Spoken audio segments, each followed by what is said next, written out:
Hello again from Uncle Jeff's Easy-Peasy English, where today we're on the beach and the ocean is very wild.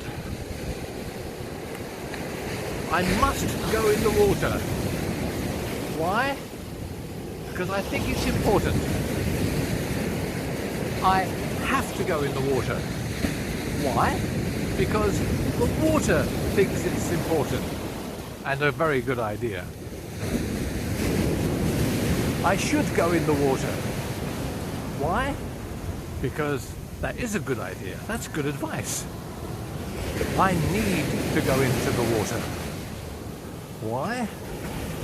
Because I will feel better afterwards.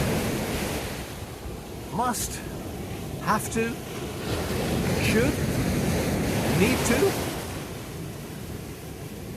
Different ways to say where some things are a good idea. Mind you, the water is a little wild, so maybe I won't go in after all. Enjoy the weather where you are. Have a good day. Bye-bye.